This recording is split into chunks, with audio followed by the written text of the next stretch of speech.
All right, it's Sunday the 8th or something like that, of June. Deep into the season, past petal fall, should be through thinning, moving into the start of summer and summer diseases. So, why are we still on the apple scab page? We'll talk about it. I like to look at it because it gives me an idea of leaf wetness and the types of wetting periods that we have coming up and the overall fungal disease pressure. All these fungi are in the same group and they all really love pretty moderate temperatures, except some of them like hot, but uh, other than apple scab, a lot of them like hot. Apple scab likes cold.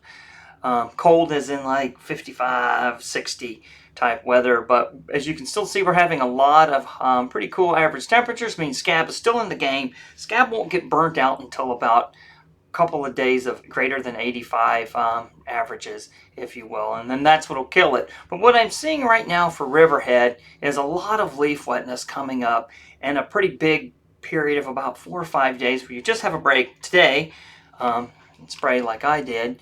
If you're out there, try to keep these the covers still maybe a little tighter, even though we're through scab and you might have beaten it all. And we'll talk a little bit about why that might be. Still pretty heavy pressure this week for the Riverhead region. I don't know. Gosh, looks like about 50 hours of leaf wetness and adequate temperatures for scab with all the overcast weather and somewhat still cool, not too hot temperatures. They're in for a real pretty tough week. Make sure the crop is well covered going into the week, or if you can't get to it and you need to go after, I mean, June 8th would be a really nice time to put something on, but that's today, unfortunately. All right, let's see, how does it look? Same with Hudson Valley, over 50 hours of leaf wetness just coming into the equation.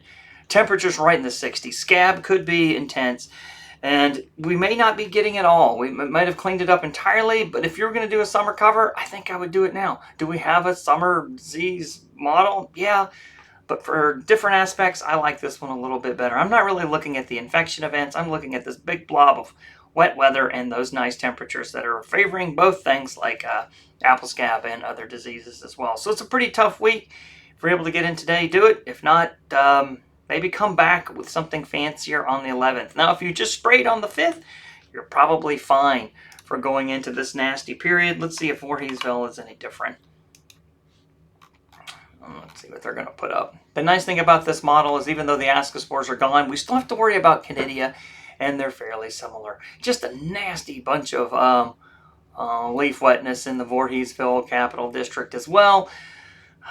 Well over 50 hours, lots of rain. Look at that, 3 inches of rain. I really feel like today would be a hot ticket to go in with something, a single site fungicide, go for it and back with the available tools that you have left. I want to move up into the Chazy area. Let's see how we're doing up there in Peru. It's still thinking. If you see the hashtag spinning, it looks a little bit better up there. They're not going in for as nasty of an event.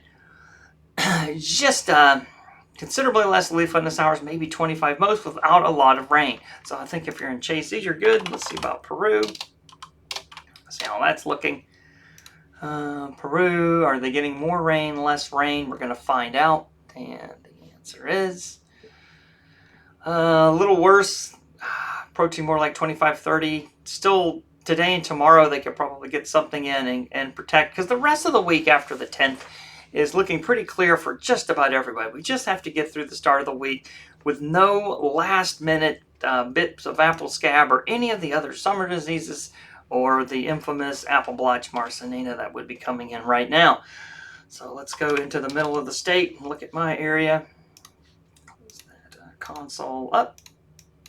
Well, I lost the ability to type. That will be a thing. Let's do that. Oh, well, there we go. Now we have the ability to type. Interlake and pop that thing back into place. And what does it say for Geneva region? It's just a mess. It even says it's wet right now. It will rain probably in about a few hours, meaning this sort of Finger Lakes area is just going to get wrecked. Have I seen a lot of scab in high density orchards? No, I've not yet. I've seen scab only in big, gross, older trees with Macintosh parents. Larger semi-dwarf trees. I see it there, but I'm not seeing it here. I'm thinking so far so good. But I would still remain vigilant when you see a solid blob from June 6th all the way through the 10th of just rain, rain, rain, rain, rain. Lots of leaf wetness, temperatures favoring apple scab. Let's take a look at the middle of the state, how they're faring, any different, and then we'll end up with Niagara at the end. They look sort of the SOTUS region looks a lot like Geneva. Not a little bit less rain depending on where you are closer to the lake. This time the big one looks like it's coming up on the 9th. So I think if it wasn't actually raining on me, I think I might go ahead and put something on June 8th. Even if it's just a protect and cover, that's just going to get anything that attacks.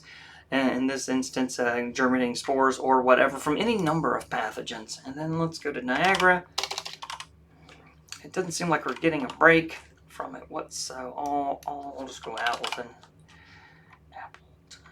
Let's do north. See how we're looking there. And it says the hashtag is still refreshing. Takes a little bit of time. A little bit better.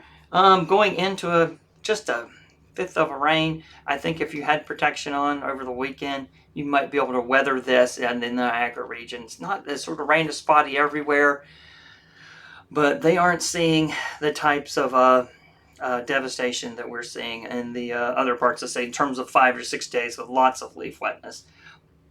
Good opportunities, maybe even to go in tomorrow before this 20 hours of leaf wetness, unless it starts tonight. You'll have to check that out. So let's take a look at our seasonal update. And what do we have? All right. Yep, we're in the sort of 3rd to 5th cover. This is where I think it's still important to keep the sprays tight, because as you see, we're still getting lots of bits of water, and there is potential for a little bit of carryover inoculum from apple scab. Even though we may have managed it all, we might not be able to see that last little bit that could be floating out there and leading to one secondary lesion, such as on this apple, and causing trouble.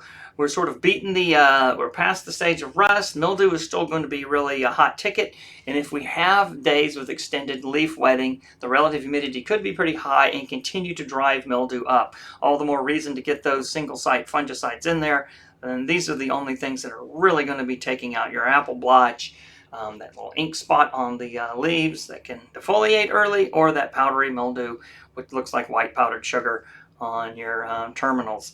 That seems to be moving pretty quickly. I'm finally starting to see fire blight show up, but every day looks bad for fire blight at this point, according to the models. It doesn't tell us that much.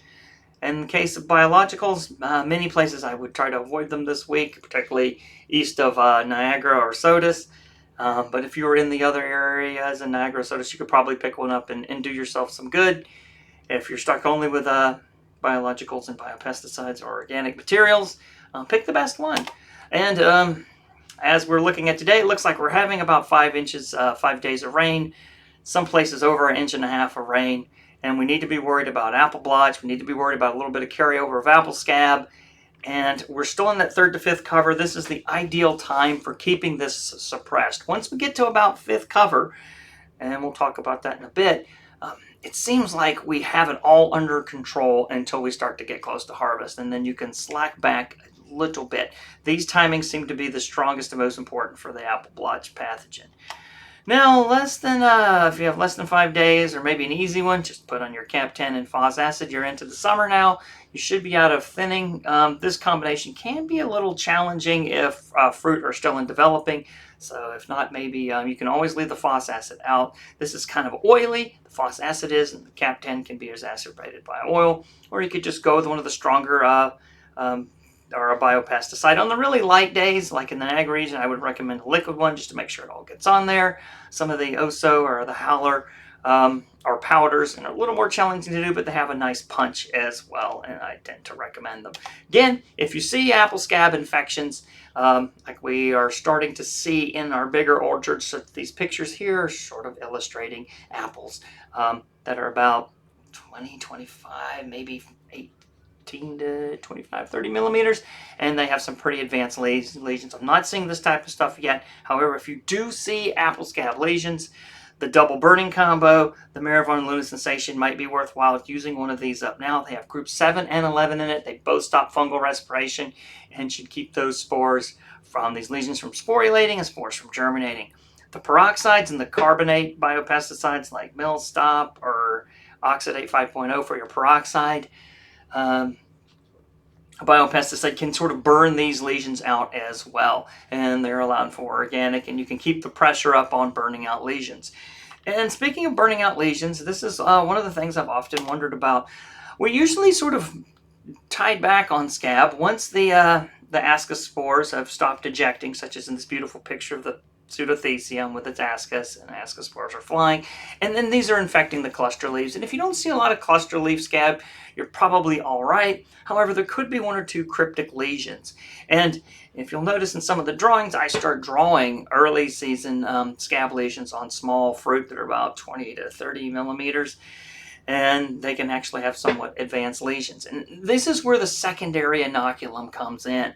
And so even though we think, well, we got it, we beat everything, we're not always digging deep into the trees and scouting for every one of these small lesions that even when they're very readily apparent on some of my larger trees that have big clusters, they can still be a huge source of inoculum. And this is sometimes why I think keeping those cover sprays and looking at the models a little bit later in the season until about 3rd to 5th, where we know we've burnt apple scab out due to heat. And it's these conidia that are the things I'm worried about. And these are the types of lesions I'm worried about burning. We talk about using fungicides with anti-sporulent properties. And even one lesion can be the start of a very nasty exponential growth looking curve. However, if we keep the pressure up with some of these single sites and some of these biologicals that can burn out the lesions, we can take that curve that wants to exponentially increase and just slowly flatten it. And along those lines, we've been doing a lot of studies on UV light and fungal diseases of apples, and it's great, and it looks like you can kill this stuff with about 600 joules during the day and about 200 to 300 at night with spore germination. And of course, it even knocks out colony growth if we're able to take the doses up pretty high, dropping it from about 100 to 60%, or requiring less if you're able to do this closer to the evening. And we've done these trials where I have a standard program of Manzate Captan, rotate all of these in with the fancy single site fungicides, or a double nickel, a completely Manzate free program rotated in with all the single site fungicides, and everything goes on based on forecast timing, such as the rain today and UVing at this particular instance. And I didn't see too much the first year, but they look pretty good for the most part. Check scab was high, whether it was calendar or forecast. I compared the two types, and all the programs did pretty well. The standard program doing a little better than the biological. Did it again in 2024, and now they all look pretty good as well. And I keep wondering myself, as I look at this light shining on leaves, how could this possibly work at all? And then I begin to think about it in regards to my comments from earlier. Once we start getting to this part, deep into the 3rd to 5th cover stage, we're past second cover, and now we're potentially having lesions that could be burnt out. I've noticed that my UV stuff is still on a weekly basis, while I'm keeping my regular fungicide programs on an extended basis that might be moving once we get to 3rd and 5th cover more like 10 to 14 days as opposed to every 7 days. However, I'm going at it with the UV every 7 days, and that caused me to wonder, even though are those extra applications, which cost nothing other than my time, are allowing me to burn out tiny lesions deep inside the canopy and giving me an edge on a tool that wouldn't be as effective, to making it a little bit more effective, as we can see in this 2024 data. It's hard to believe it will work, but I keep thinking to myself, wait a minute, I'm doing this every week. These things, after a while, once I get deep into the summer, I'm sort of following a more normal summer disease program. And the fact that they do look good together makes me wonder how many other little cryptic lesions and things I'm getting that are deep inside the canopies, even on these high density trees, that I'm actually burning out with UV that I might be missing with some of the fungicides as their interval gets extended. All right, well, that's some food for thought, and we'll talk next week. I think we'll go next week into the leaf spots, because what we're getting is a lot of hot weather followed by cool rains. And we had this situation last year in the summer, and I think it led to some issues with stuff like acrotic leaf blotch and all of the other leaf spot diseases, the apple blotch Marsanina. and some of the other things, and hopefully no glomerella leaf spot. So we'll review all of that next week as well as the summer fruit diseases that come with it. All right, have a great week.